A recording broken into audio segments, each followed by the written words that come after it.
Get out! Her big day doesn't need a selfish, ungrateful embarrassment like you. My father's voice shook with rage as he pointed at the door. My stepmother smirked behind him. My sister Vanessa fake cried in her designer dress, whispering loud enough for me to hear. She's always trying to ruin everything. I looked at the man who once called me his hero and said only one word: fine. 2 weeks ago, he threw me out. The same daughter who spent 4 hours in surgery donating bone marrow to save Vanessa's life. The same daughter who's been quietly paying $138,000 of her medical debt for 4.5 years while they planned a $165,000 dream wedding. The next morning, Dad smiled at my empty room and said, "Good. Now nothing will ruin the wedding." But yesterday, the venue manager, a woman they didn't know, walked into their final meeting, placed an old hospital file on the table, and spoke words that ended everything. "My name is Morgan Nelson. I'm 27 years old. If you've ever been used and thrown away by the people you sacrificed everything for, drop a like and comment, 'I know the pain,' below. Tell me where you're watching from. This story is just getting started. Let me take you back to where this really began. September 2015. I was 16 years old when my mother died. Amanda Nelson fought leukemia for 18 months. I watched her fade in that hospice bed. The same woman who used to dance in the kitchen while making Sunday pancakes, who sang off-key to the radio, who made everything feel safe. By the end, she couldn't lift her head off the pillow. The night she died, she held my hand. Her fingers were cold, papery. She looked at me, really looked at me, and whispered, "Be strong, baby. Don't let anyone make you feel small." 3 hours later, she was gone. My father didn't cry at the funeral. I noticed. I was 16 and drowning in grief, but I noticed. He stood by the casket with dry eyes, accepting condolences like he was checking items off a list. Afterwards, he took off his tie in the car and said, "We'll get through this." I didn't know what this meant yet. I didn't know this meant forgetting her. The weeks after Mom died blurred into a gray fog. I slept in her bed for a month because it still smelled like her vanilla lotion.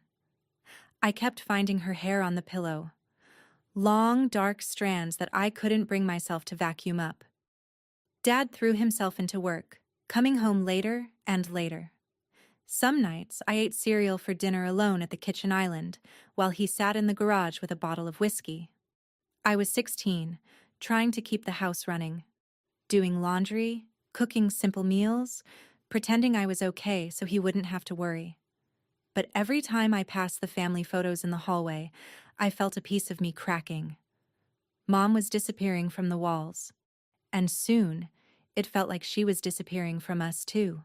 9 months later, Dad told me he was getting married again. June 2016.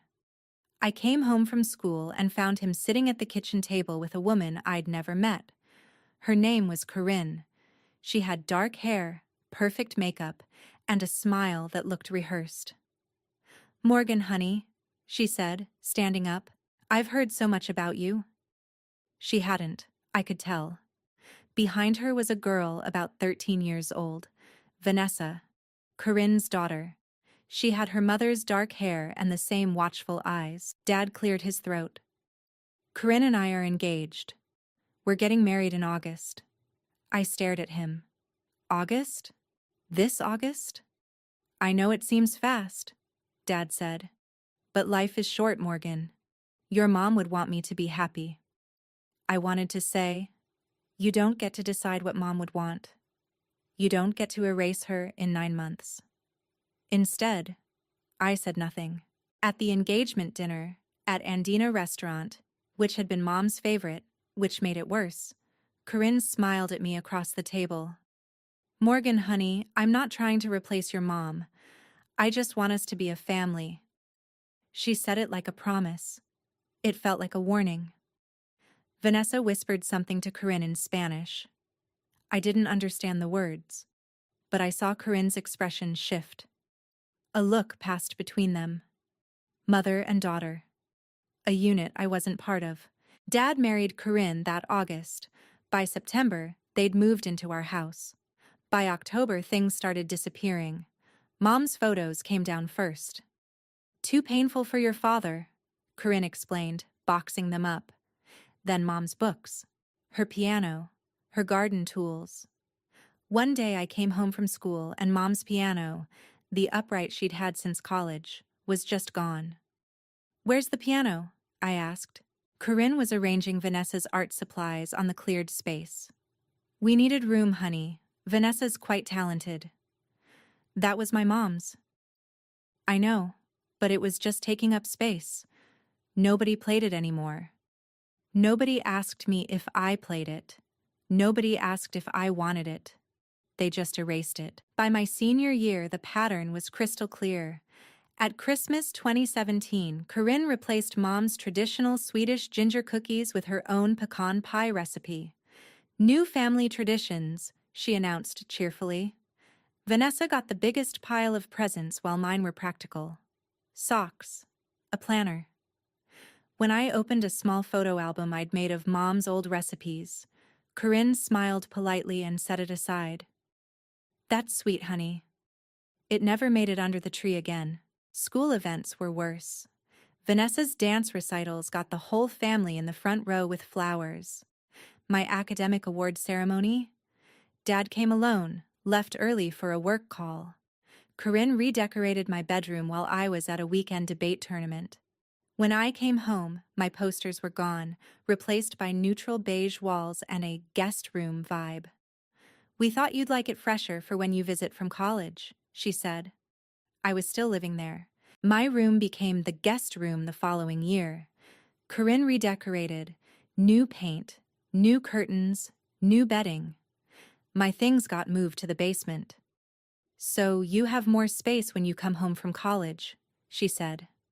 I was 17. I hadn't left for college yet. Holidays stopped including Mom's traditions. No more Christmas Eve fondue. No more 4th of July strawberry shortcake. No more October pumpkin carving. Corinne had her own traditions. Vanessa's traditions. I spent more and more time at my best friend Jenna's house. Her mom asked once, gentle, "How are things at home, Morgan?" I said, "Fine." I was lying. Thanksgiving 2019. I showed up at Dad's house and Corinne had set 4 places at the table. Not 5. "Oh," she said when I walked in. "I thought you were eating with friends." She'd assumed I wouldn't come. Or hoped. Dad added a 5th chair without a word. Didn't correct her. Didn't apologize. Just silently moved the centerpiece over and squeezed in another place setting. That's when I understood. I was optional. In my own family. In the house where I grew up. I was the guest they tolerated. By 2021, I'd learned to be invisible. I was 22, finishing my degree at Portland State University. I lived on campus. Came home maybe twice a month. Stayed quiet. Didn't make waves. I thought that was how it would be forever. Me on the margins, them in the center, everyone pretending it was fine. Then Vanessa got sick. And suddenly, I mattered again. June 2021. My phone rang at midnight. Dad's name on the screen. He never called that late. "Morgan." His voice was wrong, hollow. "Vanessa's in the hospital. It's serious. You need to come." I drove to Riverside Medical Center in my pajamas. Found Dad and Corinne in the waiting room. They looked shattered.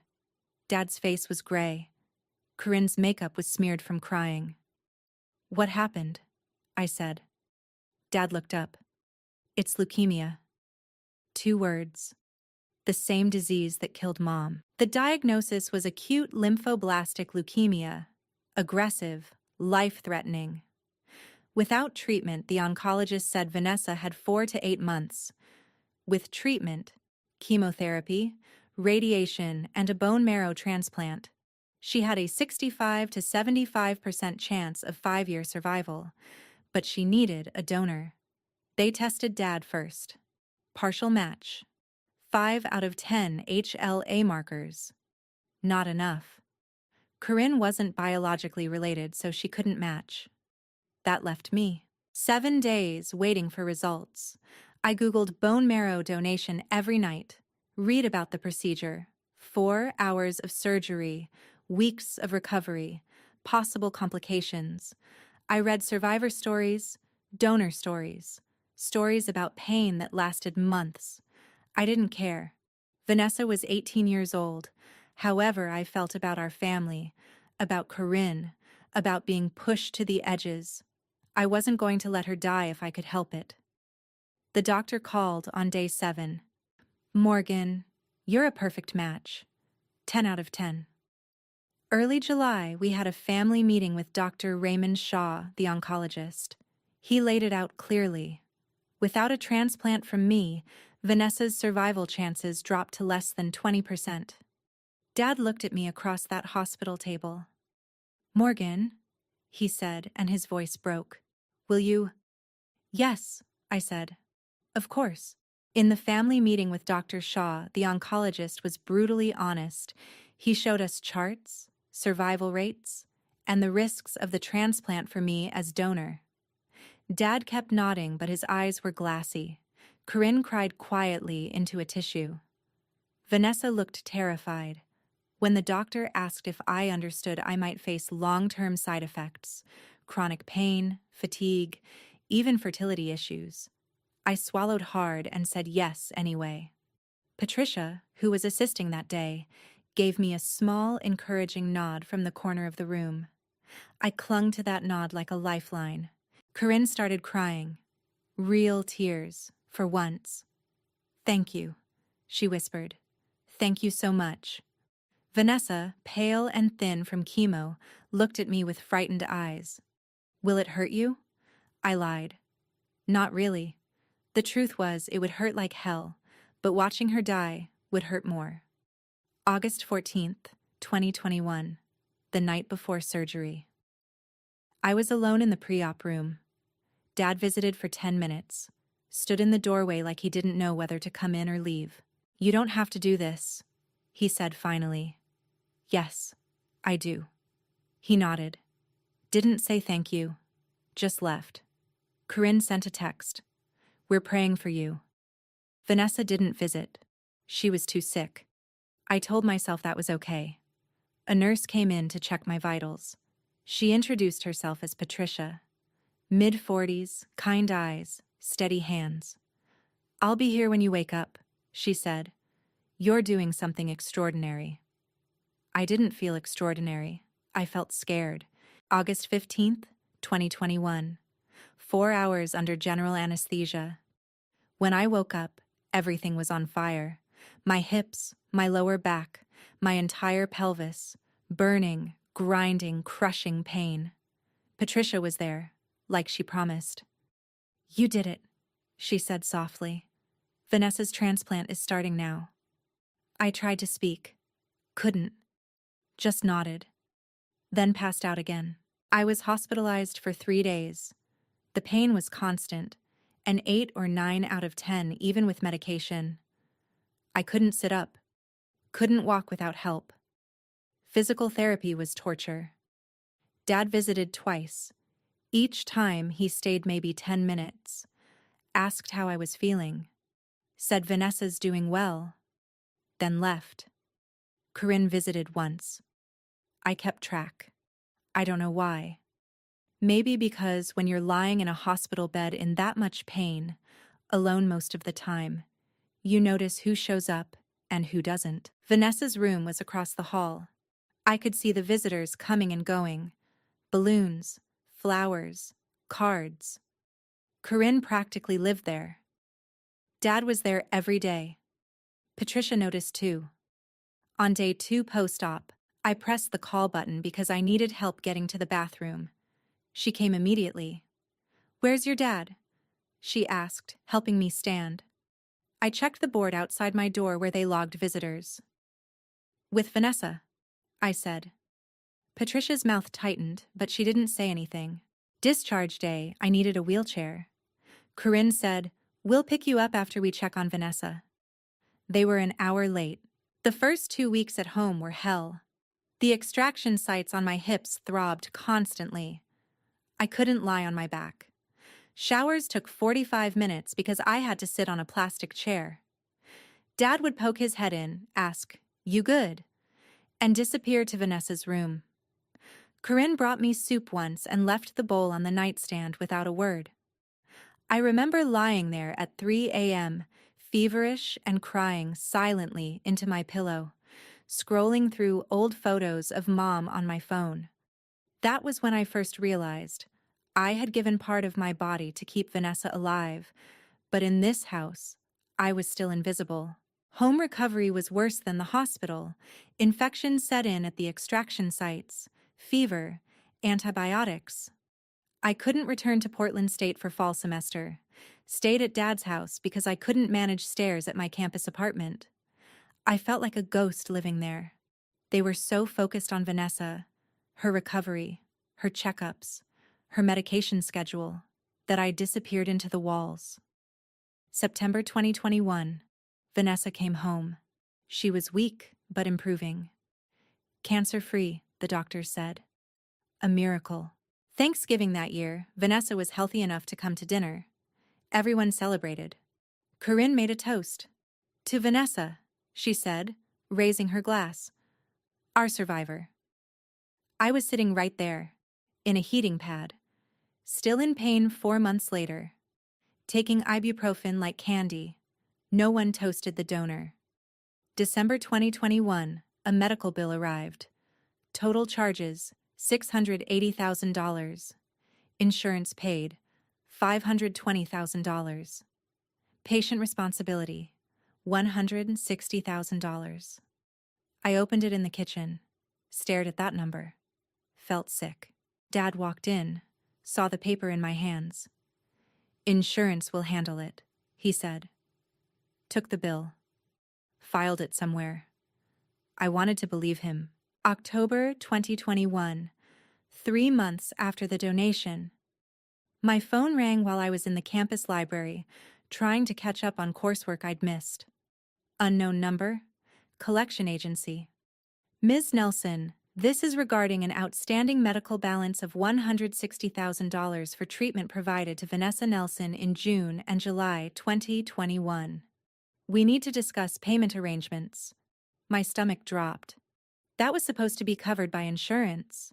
Insurance paid their portion. The remaining balance is patient responsibility. Services were rendered during a lapse in coverage. I called Dad immediately. "Dad, there's a $160,000 medical bill." Silence on the other end. "Dad? I declared bankruptcy last month, Morgan. I can't help." I felt the world tilt. Bankruptcy? When? January. Corinne thought. He stopped. It was the best option. "You protected yourself and left me with Vanessa's debt. I didn't know they'd come after you. I thought." "You didn't think," I said. My voice was shaking. "You let the insurance lapse between jobs. In June, right when Vanessa got sick. And now I'm responsible?" Another long silence. "I'm sorry, Morgan." He hung up. I sat in that library for 2 hours, staring at nothing. Then I looked up bankruptcy law, credit collection law, medical debt law. The debt was legally collectible. Jeffrey Nelson had declared bankruptcy, removing his liability. The next responsible party was family. I'd signed consent forms for the donation. My name was in the files. They could pursue me. I was 22 years old with $160,000 in medical debt for saving my sister's life. I met with the hospital billing department in November. They offered a payment plan, $2,380 a month for 7 years. My income at the time, $18 an hour as a graphic design intern, plus DoorDash deliveries. Total monthly income after taxes, about $2,800. Rent, $1,200. Food, $400. Insurance, $180. Gas, $150. "I can't afford this," I told the billing coordinator. She looked at me with practiced sympathy. We can work with you on reduced payments. How reduced? Maybe $1,500 a month? I laughed. It came out bitter. I'll starve. I'll note that you need financial hardship consideration, she said, typing. Someone will call you. Nobody called. I started working 3 jobs. Graphic design intern 40 hours a week. DoorDash 20 hours. Freelance logo design 10 to 15 hours whenever I could get clients. I moved to a studio apartment for $1,200 a month, the cheapest I could find that wasn't actively dangerous. I ate ramen, rice and beans, peanut butter sandwiches, stopped going out, stopped dating. Every spare dollar went to that debt. I set up an anonymous GoFundMe, help bone marrow donor pay medical debt. I wrote the story carefully. No names, just facts. In 2021, I donated bone marrow to save my sister's life. Due to insurance gaps, I'm responsible for $160,000 in medical debt. I've been working 3 jobs to pay it down. Any help appreciated. Over 2 years, it raised $9,800. It wasn't nothing, but it wasn't enough. I paid $2,550 a month, every month, for 4.5 years. Some months I made rent by $100. Some months I didn't make rent and borrowed from Jenna. I delivered food until 2 a.m. on weekends. Drove past bars where people my age were laughing, drinking, living. I went home to spreadsheets, bills, payment confirmations. By April 2026, I'd paid $138,000. Remaining balance, $22,000. My credit score was destroyed. Late payments, maxed credit cards, collections calls. But I was proud. Exhausted, but proud. I ran into Vanessa once at a coffee shop in June 2024. She was with friends, laughing. Saw me, waved awkwardly, didn't introduce me. I checked her Instagram sometimes. I don't know why. Maybe I wanted to see if she ever mentioned me. She didn't. Graduation photos from Portland State, 2023. New job announcement, marketing coordinator at a tech startup. Vacation photos from Mexico. A boyfriend named Bryce. Good-looking, successful, smiling in every photo. And survivor posts. Cancer-free for 3 years. #blessed #survivor.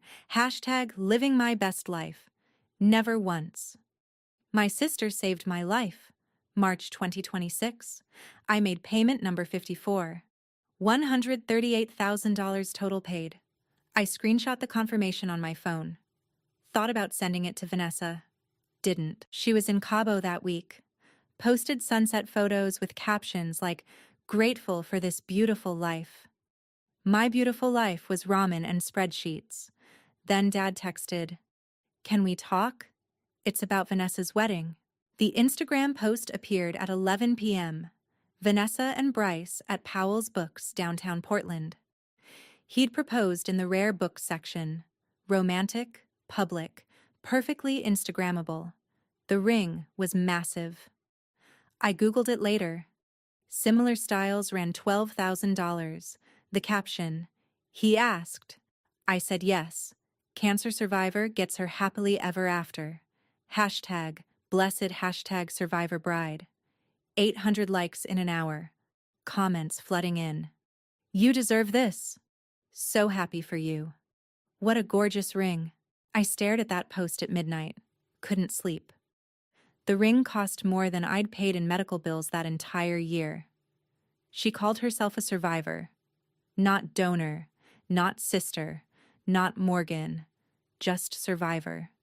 Like she did it alone. I noticed something else. I wasn't tagged. Wasn't mentioned. I checked her Instagram bio. Marketing coordinator, Portland native, cancer survivor, engaged to my best friend. No sister, no family mention at all. I'd been erased from her origin story. November 2025. Vanessa booked Lakewood Grand Hotel for the wedding. I only knew because Jenna told me. She'd seen it in a mutual friend's story. Package deal. $165,000. Venue, catering, bar service, florals, coordination. The works. Dad would be paying, or trying to. What I didn't know yet, he'd need my help. December 2025, Christmas at Dad's house. I was invited last minute, text the day before. If you're free, come by around 2. I showed up at 2. The dining room table was covered in wedding planning materials, bridal magazines, vendor quotes, seating charts. Vanessa's dress photos spread across the surface. Corinne and Vanessa were excitedly discussing centerpieces. "Morgan," Corinne said, not looking up. "Glad you could make it." I sat down. Nobody asked me about work, school, life. The conversation stayed on the wedding. Finally, I asked, "When's the date?" Vanessa looked at me like I'd interrupted something important. "April 26th. Am I invited?" Silence. "Of course, honey," Corinne said. Vanessa didn't answer. I left early. Nobody noticed. What I didn't know, Dad had co-signed me onto the venue payment agreement. Back in November, Lakewood Grand had run a credit check on Jeffrey Nelson.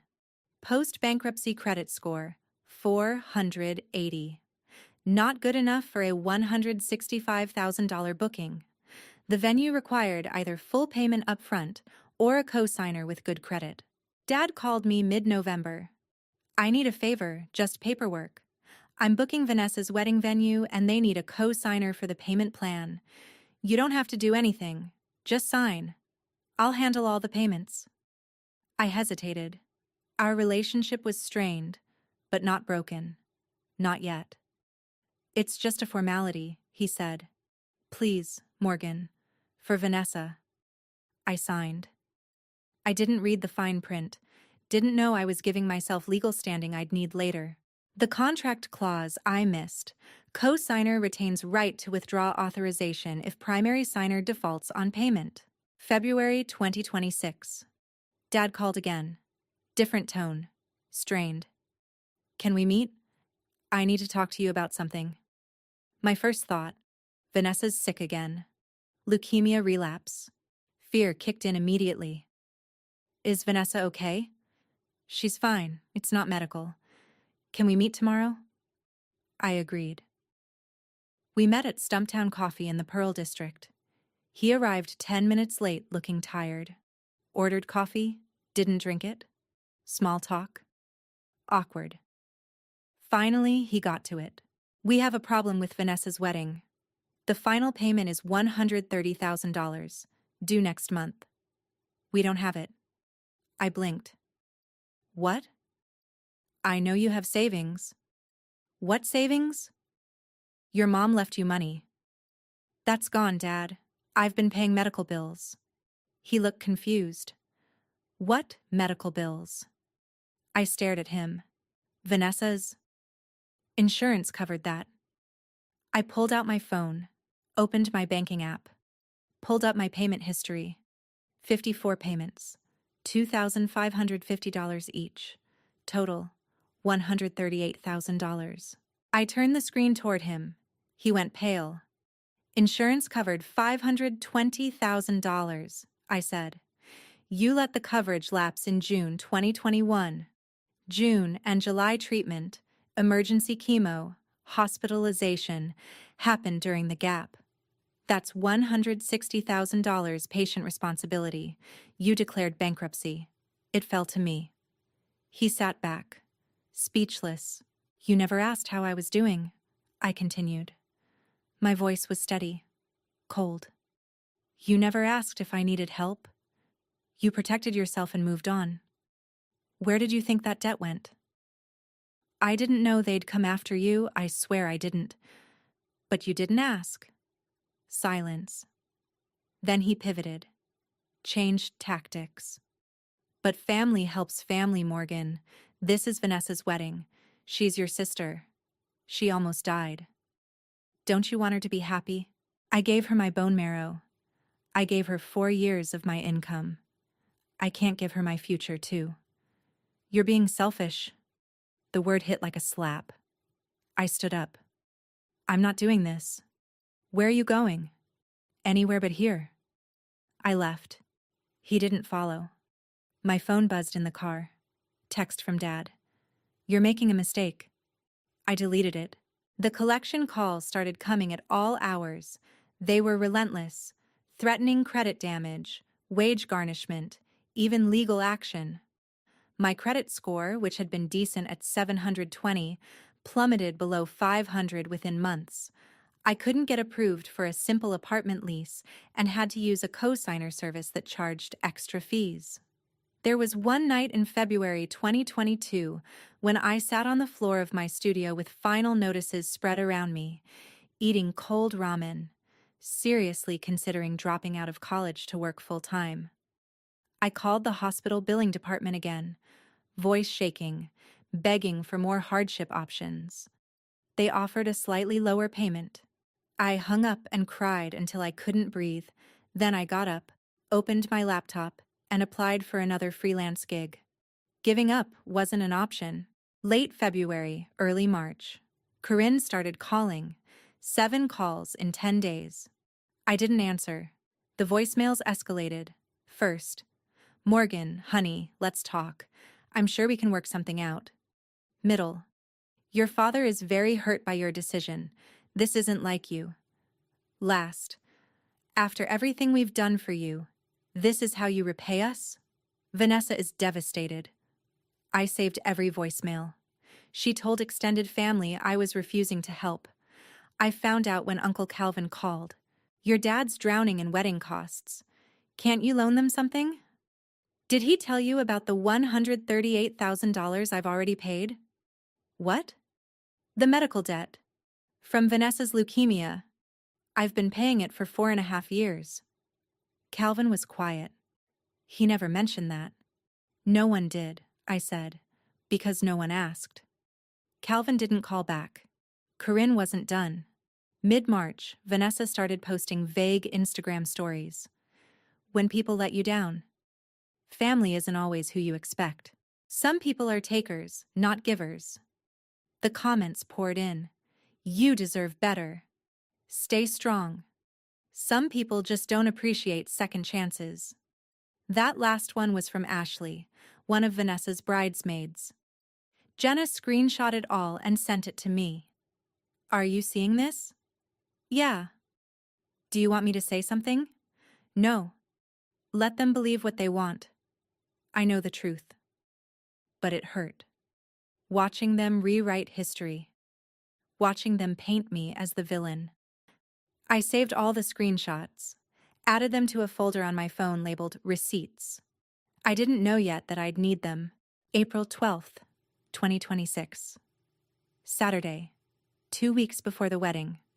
Dad's birthday was coming up, April 15th.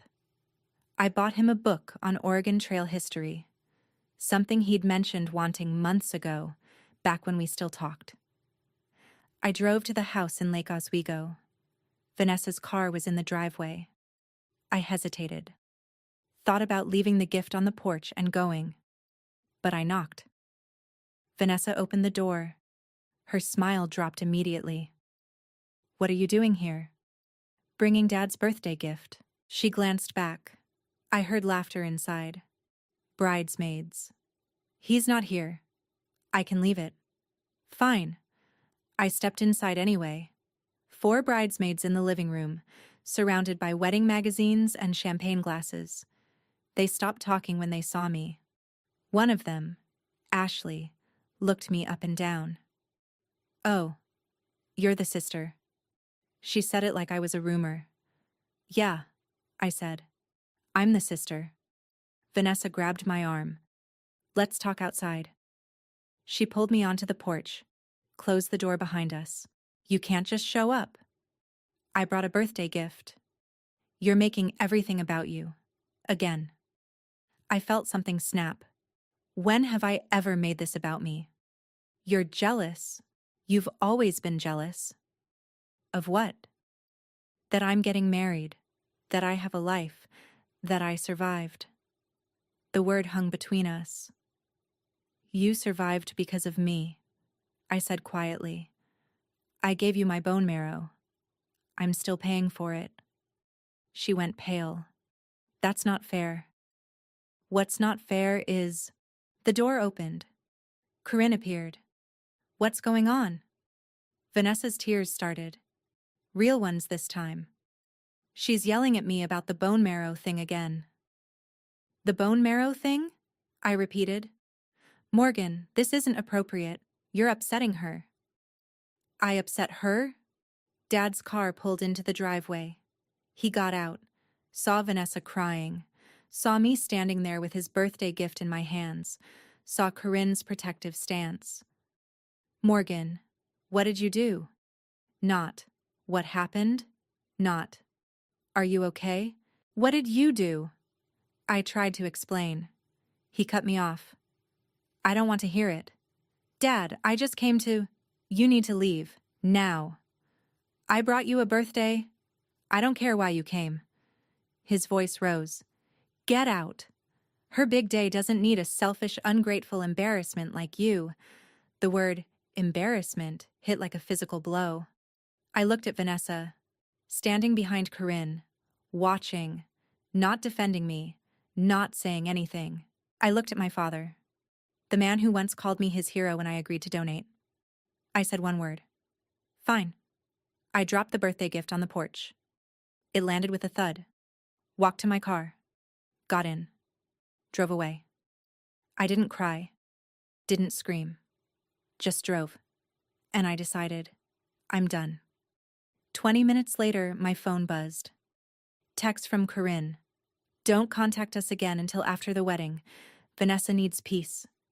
I blocked all their numbers. The first few days after I left were strangely quiet. I stayed at Jenna's place, sleeping on her couch. I kept checking my phone out of habit, half expecting an apology that never came. Instead, I felt a strange mix of grief and relief, like I had finally taken off a backpack filled with rocks I'd been carrying for years. Jenna's mom made me homemade lasagna and didn't ask questions. For the first time in a long time, I slept through the night without waking up from dead anxiety or family nightmares. April 13th, 2026. Sunday morning. Dad woke up feeling lighter. My absence felt like a problem solved. Corinne made coffee. See? You just had to be firm. At least she won't cause drama at the venue, Dad said. Vanessa came downstairs, still shaken from yesterday, but relieved. Is she coming to the wedding? No, Dad said. And that's probably for the best. Corinne nodded. Now we can focus on what matters, your perfect day. Vanessa looked at the calendar on the wall. April 26th, circled in gold marker. 2 weeks away. She smiled for the first time in days. Dad picked up my birthday gift from the porch where I'd dropped it. Still wrapped. He set it on the kitchen counter. He never opened it. The next week passed in a blur of final wedding details. Dress fitting, bachelorette party, bridal shower. Vanessa posted constantly. Countdown posts. Dress teasers. Almost Mrs. Mitchell captions. Zero mention of family drama. Everything looked perfect on social media. 2 weeks until I marry my best friend, feeling so grateful for this beautiful life and the people who love me unconditionally. Hashtag Bryce and Vanessa 2026. 1,200 likes. 87 comments.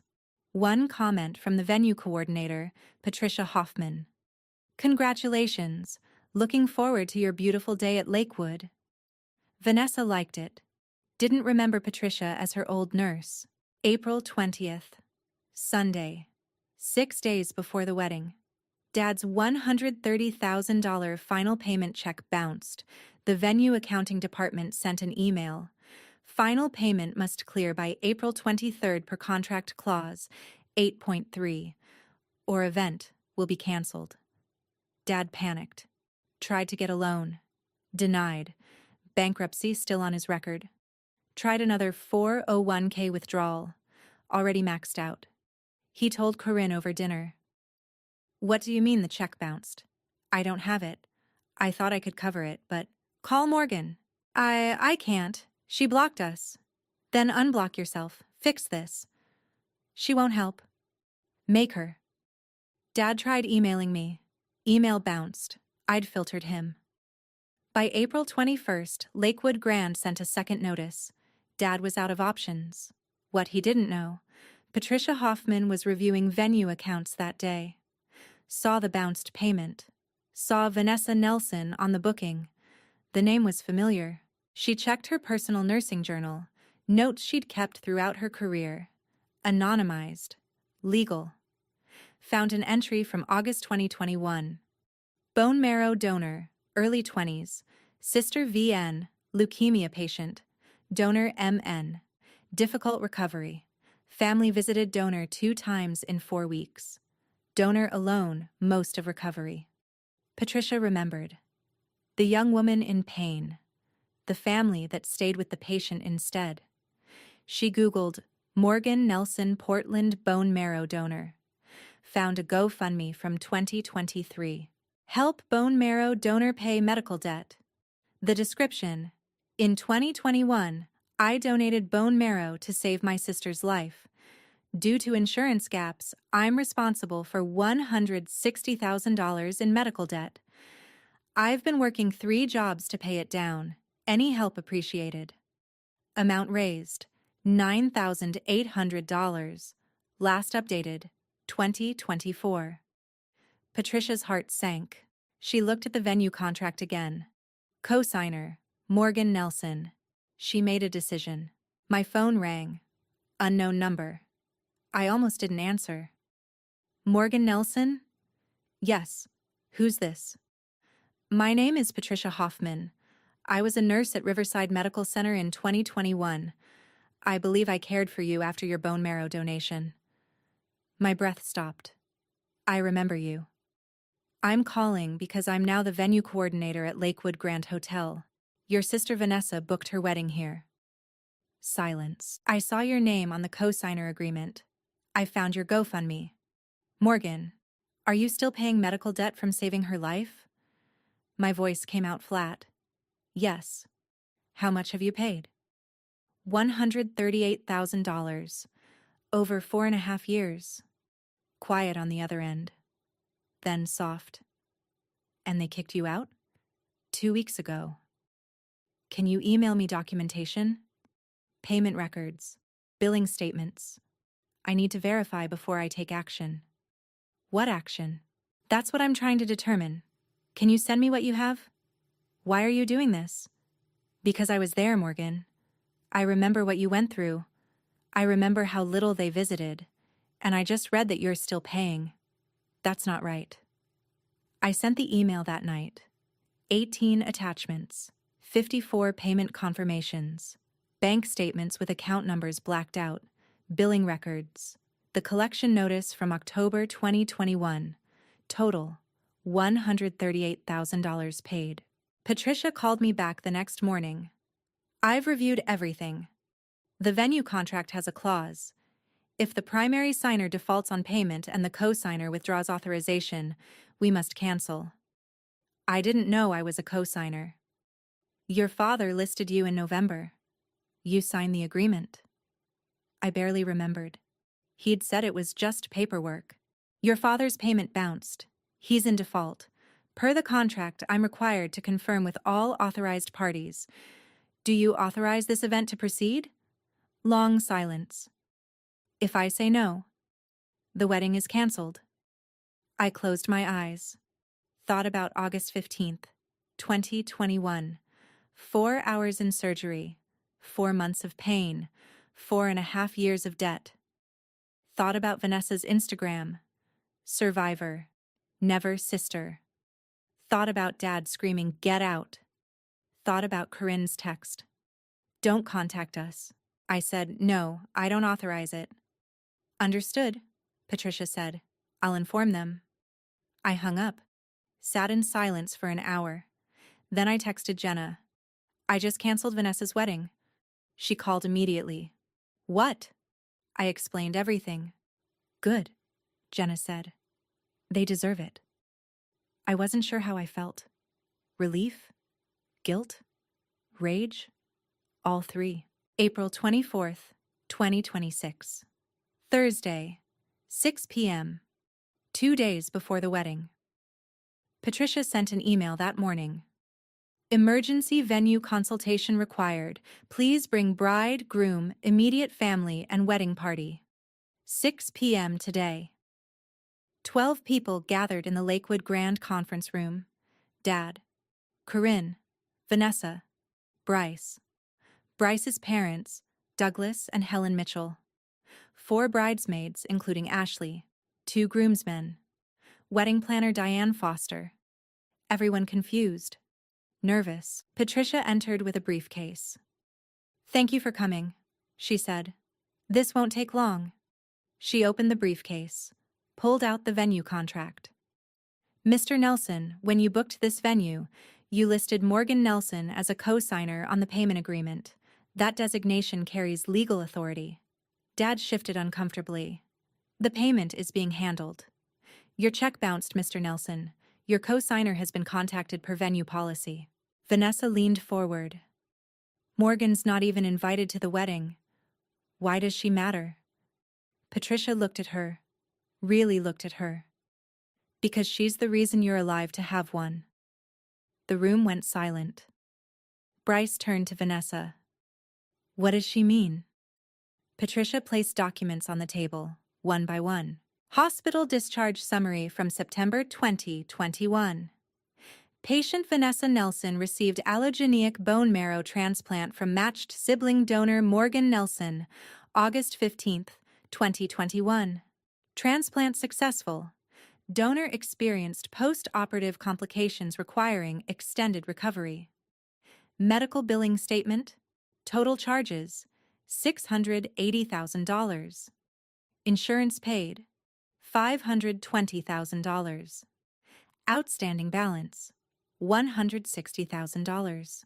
Reason: services rendered June to July 2021 during insurance lapse. Payment records: 54 bank statements, monthly payments of $2,550. Total paid, $138,000. Email thread: February 18, 2026.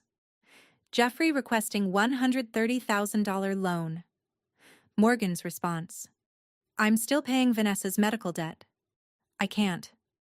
Text message screenshot. April 12, 2026. Corinne to Morgan: Don't contact us until after the wedding. Patricia's voice was calm, professional. The woman whose authorization you need, the woman whose name is on this contract, is the same woman who saved Vanessa's life 5 years ago. The same woman who has paid $138,000 of medical debt while working 3 jobs. The same woman you called an embarrassment and ordered out of your home 2 weeks ago. Helen Mitchell picked up the hospital summary. Read it. Looked at Vanessa. You had leukemia? Vanessa, pale. Yes, but... And your sister donated bone marrow. Yes, but that was years ago. Douglas Mitchell picked up the payment records. $138,000. She's been paying this for 4 years? Dad: We didn't know. You didn't know? Douglas's voice rose. Or you didn't ask? Bryce stood up. His face was white. I need air. He walked out. Vanessa started crying. Bryce, wait. He kept walking. The room erupted. Bridesmaids whispering. Ashley looking at the payment records, then at Vanessa. You never told us? It wasn't relevant. She saved your life. How is that not relevant? Diane Foster, the wedding planner, stood. I need to make calls. If this event is canceled, vendors need notice. Patricia nodded. The event is canceled, Ms. Foster. Morgan Nelson has withdrawn her authorization, and given what she's sacrificed, I cannot in good conscience override her decision. Corinne: This is absurd. You can't... Patricia cut her off. I can. and I have. Per contract clause 8.3, final payment must be received 72 hours prior to event date. In the event of payment default or dispute among payment parties, venue reserves the right to cancel. Your payment bounced. Your cosigner withdrew. You're in breach of contract. She looked around the room, at the shocked faces, at Vanessa crying, at Dad, pale and speechless. This venue cannot, in good conscience, host an event celebrating someone who is alive today because of a sacrifice she was then punished for making. Helen Mitchell stood, looked at Jeffrey. You should be ashamed of yourself. She walked out. Douglas followed. Bryce was already gone. Only Dad, Corinne, Vanessa, and Ashley remained. Vanessa sobbing. Corinne trying to salvage something. We can fix this. We'll call Morgan.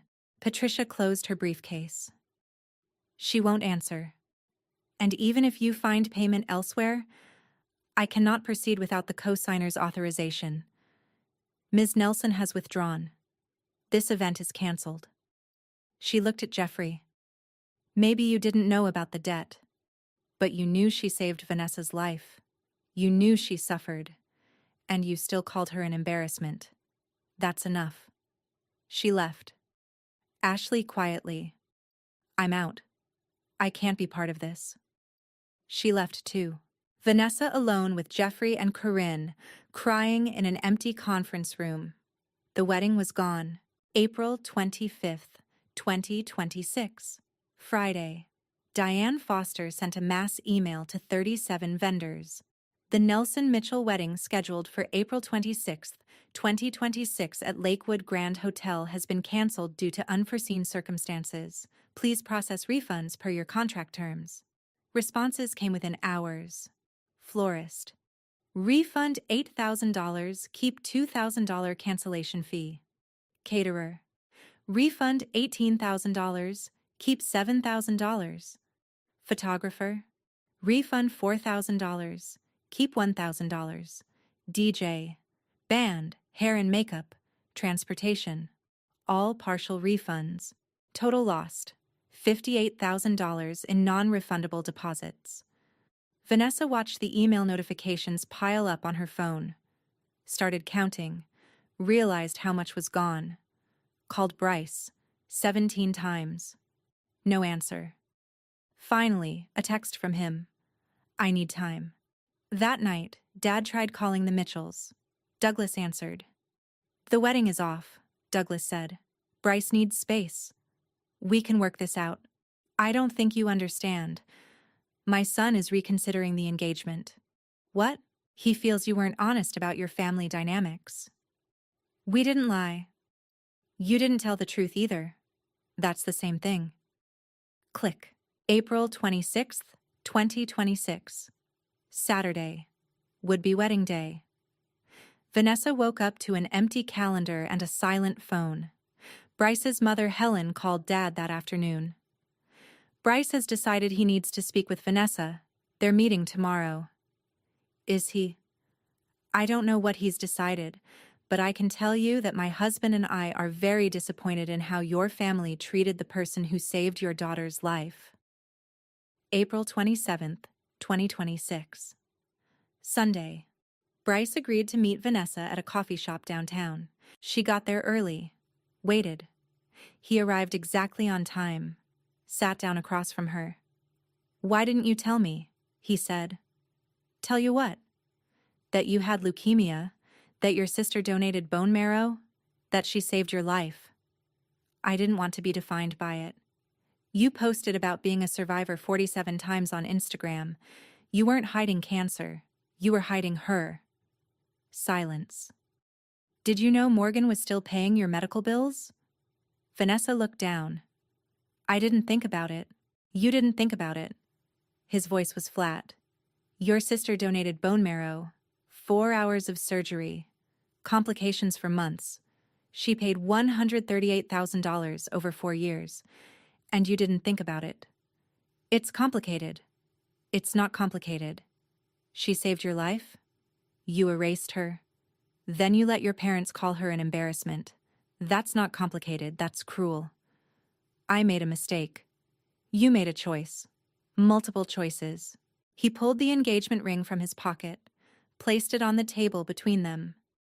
My mom asked me yesterday, "Is this the character I want my children to inherit?" I couldn't say yes. Vanessa stared at the ring. "I'm sorry, Vanessa. I can't marry you." "Bryce, please." He stood. "Keep the ring.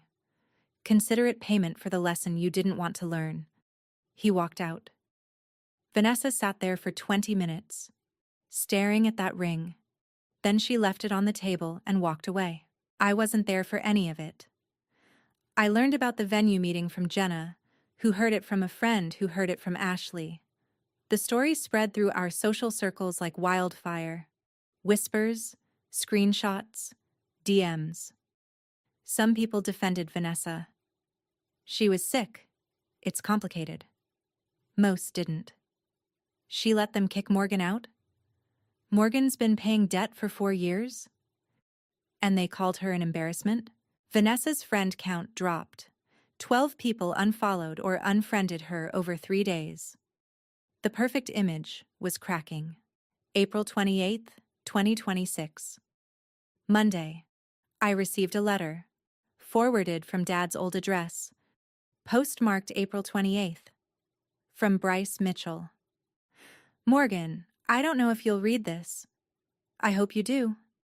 I'm writing to tell you that Vanessa and I are no longer engaged. I couldn't move forward with someone who treated you the way she did. I didn't know about the bone marrow donation. I didn't know about the debt. I didn't know any of it until that meeting. I want you to know that what you did, saving her life, was extraordinary. And you deserved so much better than what you got. I'm sorry I was part of a wedding that hurt you. I'm sorry I didn't know sooner. I hope you're okay. I hope you're healing. You deserve that. Bryce." I folded the letter, put it in a drawer, didn't respond, didn't need to, but it helped. Someone seeing, someone acknowledging. It helped. April 29th, 2026. Tuesday evening. I met Patricia for coffee. Same Stumptown where Dad had asked me for money. "How are you doing?" she asked. "I don't know yet, but I know I did the right thing." "You did. And for what it's worth, I'm sorry it took me 5 years to connect the dots." "You didn't know." "I should have. I saw you in recovery. I saw how much pain you were in. I saw how little they visited." She looked at me directly. "You deserve better than people who only see you when they need something." She gave me a therapist's number. She specializes in family estrangement. "If you ever want to talk." I took the number. Then she mentioned, "Your GoFundMe is getting attention." "What?" "Portland mom groups found it, read it, people are donating." I checked my phone. The GoFundMe I'd abandoned in 2024 was suddenly active. $500, $1,000, $200, $50, 87 new donations in 4 days. Comments: "You deserve better. True heroes get punished. From one donor to another, your sacrifice matters." Total raised $28,000 in 4 days. I started crying right there in the coffee shop. Patricia handed me a napkin. "Let it out." That night, I made the final payment. $22,000 remaining balance. Total paid, $160,000, 4.5 years. The confirmation email arrived at 11:47 p.m. Subject: Final payment. Account closed. I screenshot it, closed my laptop, exhaled for the first time in years. April 29th, 2026. Evening. I went to a volunteer orientation at the Leukemia and Lymphoma Society Portland chapter. 30 people in the room. Donors, survivors, families, supporters. I met a 19-year-old named Sophie. She was donating bone marrow to her brother next month. Nervous. "Is it worth it?" she asked me. I thought about it. Really thought. It's worth it if they're worth it. You'll know by how they treat you after. She looked relieved. So I'm not a bad person if I need space later? You're a survivor too. Just a different kind. The group leader asked if anyone wanted to share their story. I stood up. My name is Morgan. I donated bone marrow 5 years ago to save my sister's life. It saved her. It almost destroyed mine. Not because of the procedure, but because of what came after. I looked around the room, at the faces watching me.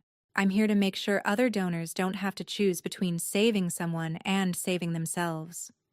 The room applauded. Sophie came up to me after. Thank you. I needed to hear that. I smiled. First genuine smile in months. April 30th, 2026. Wednesday. Sunset. I walked along the Willamette River waterfront. The Portland bridges were lit up.